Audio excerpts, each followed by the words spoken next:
Hello friends, नमस्कार। आपका स्वागत है। आज मैं आपको राज्यसभा के बारे में अध्ययन कराऊंगी। देखिए, संविधान के अनुच्छेद 79 में संसद के बारे में कहा गया है। मतलब संसद के क्या है, 3 अंग होते हैं, राष्ट्रपति, लोकसभा और राज्यसभा। लेकिन यदि संसद के सदनों के बारे में कहा जाए तो 2 सदन होते हैं, राज्यसभा और लोकसभा। तो अनुच्छेद 80 में क्या है, राज्यसभा के बारे में उपबंध किया गया है। तो जो राज्यसभा है उसका संविधान के अनुच्छेद 80 में क्या है, उपबंध है। तो राज्यसभा को क्या बोला जाता है, उच्च सदन या वृद्धों का सदन या स्थायी सदन भी कहा जाता है। ठीक है ना। तो देखिए, सबसे पहले हम इसकी संरचना पढ़ते हैं। तो राज्यसभा में कुल टोटल कितने सदस्य होते हैं, 250। ठीक है ना। क्या है, जो भारत के जो सभी राज्य हैं उससे राज्यसभा में एक निश्चित अनुपात में क्या है, सीटों का आवंटन किया गया है। तो इन आवंटन के आधार पर कुल 250 सीटें होती हैं। इनमें से 238 सीटें क्या है, सभी राज्यों से होती हैं, प्लस 12 सीटों पर क्या है, राष्ट्रपति मनोनयन करता है। साहित्य, कला, विज्ञान, समाज सेवा और सहकारिता, इन क्षेत्रों से मनोनीत करता है। अभी वर्तमान राज्यसभा में कुल 243 सदस्य हैं, जिसमें से 233 क्या है, सभी राज्यों से आते हैं और 12 का मनोनयन राष्ट्रपति करता है। ठीक है। तो सबसे पहले हमने देख ली राज्यसभा की ये संरचना। ठीक है। अब सेकंड नंबर पर पढ़ते हैं हम योग्यता। राज्यसभा का सदस्य बनने के लिए योग्यता क्या है। तो सबसे पहले योग्यता है कि भारत का नागरिक हो। ठीक है। सेकंड है 30 वर्ष की आयु पूरी कर चुका हो।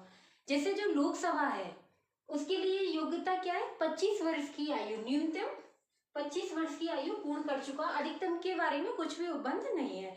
इसी प्रकार राज्यसभा के बारे में क्या है कि न्यूनतम 30 वर्ष की आयु पूर्ण कर चुका हो।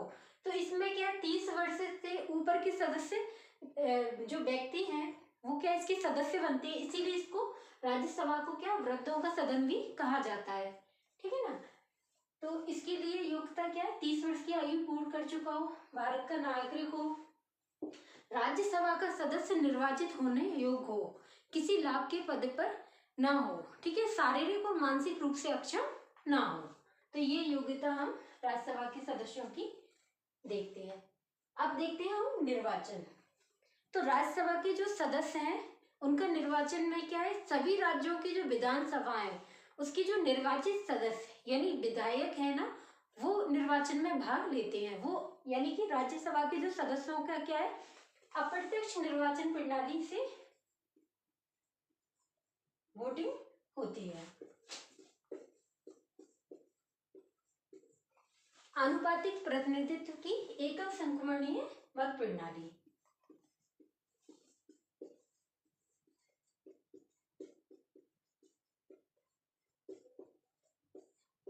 एकल संक्रमणीय मत प्रणाली। ठीक है ना। यानी कि सभी जो राज्यसभा के जो सभी राज्यों की जो विधानसभाओं के जो विधायक हैं वो इसके निर्वाचन में भाग लेते हैं, वरीयता क्रम में क्या है, वोटिंग करते हैं। ठीक है ना। थर्ड पढ़ते हैं हम कार्यकाल। तो देखो ये बहुत महत्वपूर्ण है, यहाँ से काफी क्वेश्चन पूछा जाता है। तो राज्यसभा है क्या है, एक स्थायी सदन है, यानी इसका कभी विघटन नहीं होता है। ठीक है ना। जैसे लोकसभा है उसका कार्यकाल कितना होता है, 5 वर्ष होता है। ठीक है। 5 वर्ष बाद वो उसका निर्वाचन फिर से किया जाता है, नई सरकार बनती है। 5 वर्ष से पहले भी लोकसभा का विघटन हो सकता है। लेकिन राज्यसभा क्या है, एक स्थायी सदन है, ये कभी विघटित नहीं होती। ठीक है। लेकिन इसके जो सदस्य हैं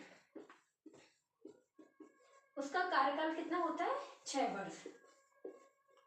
और राज्यसभा के 1/3 सदस्य है ना, प्रति 2 वर्ष बाद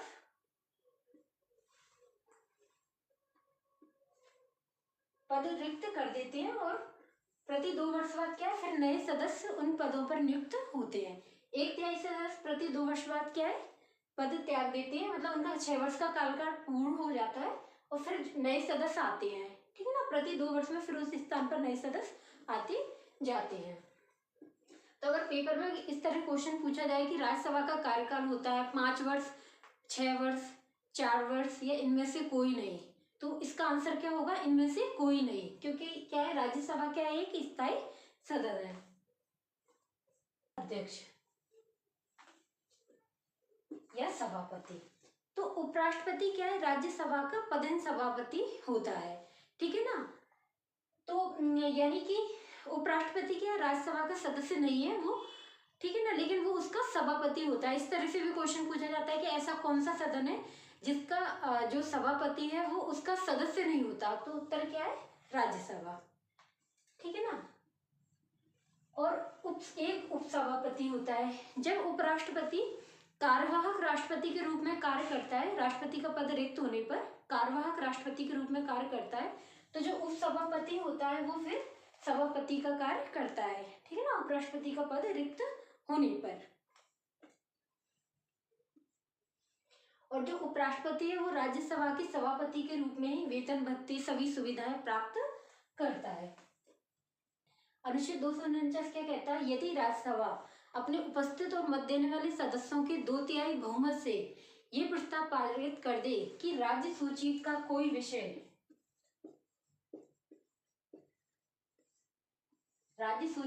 विषय क्या है, राष्ट्रीय महत्व का है, तो क्या है, संसद फिर उस राज्य सूची के विषय पर कानून बनाती है। उस संसद द्वारा बनाए गए ये कानून क्या है, 1 वर्ष तक प्रभावी रहता है, लेकिन फिर आगे इसको और अधिक भी बढ़ाया जा सकता है। तो वो 3 सूचियां होती हैं, संघ सूची, राज्य सूची और समवर्ती सूची, ठीक है ना। तो जो संघ सूची पर क्या है, केंद्रीय सरकार कानून बनाती है, यानी संसद बनाती है। राज्य सूची पर उस राज्य की सरकार कानून बनाती है, ठीक है ना। समवर्ती सूची पर संघ और राज्य दोनों कानून बना सकती हैं।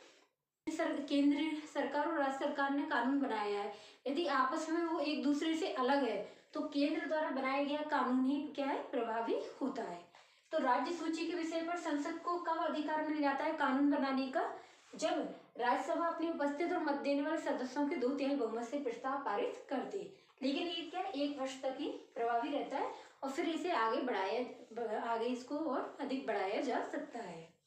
इसी प्रकार अनुच्छेद 312 ये कहता है कि यदि राज्यसभा अपने उपस्थित और मत देने वाले सदस्यों की बहुमत पारित करके जो है एक नई अखिल भारतीय सेवाओं का गठन कर सकती है। अभी वर्तमान में क्या है, 3 अखिल भारतीय सेवाएं, IAS Indian administrative service, IPS Indian police service और IFS इंडियन फॉरेस्ट सर्विस।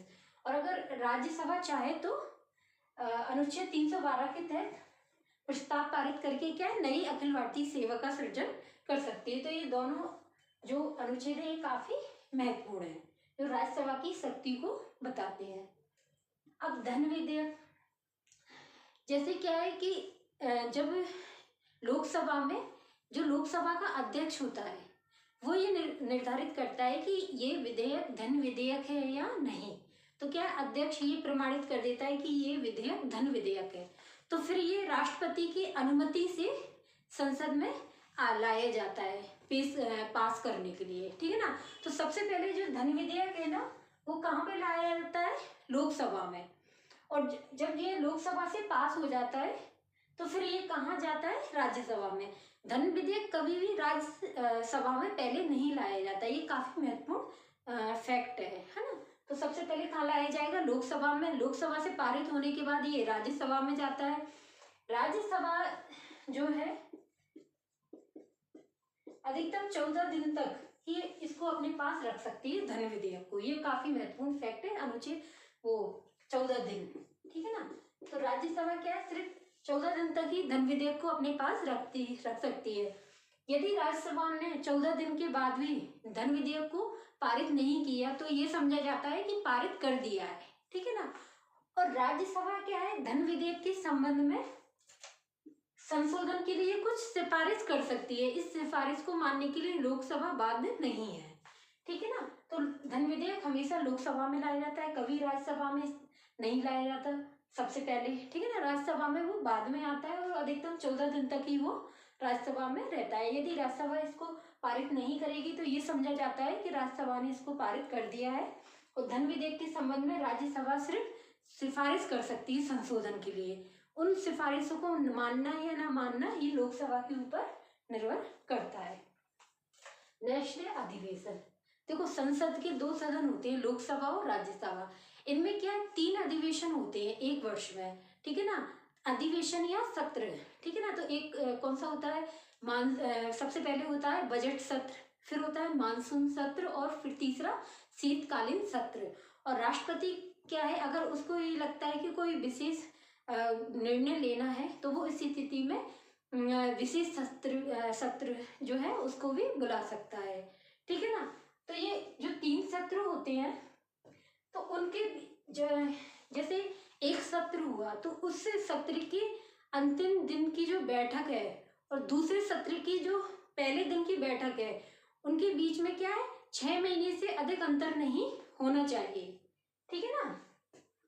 और एक वर्ष में कम से कम क्या है, 2 सत्र या 2 अधिवेशन होना आवश्यक है, और उनके बीच में क्या है, 6 महीने से अधिक का अंतर नहीं होना चाहिए। तो ये अधिवेशन कौन बुलाता है, राष्ट्रपति ही बुलाता है, ठीक है ना। तो राज्यसभा के साल भर में कम से कम 2 अधिवेशन होना चाहिए। तो इस प्रकार हमने राज्यसभा के बारे में अध्ययन किया है।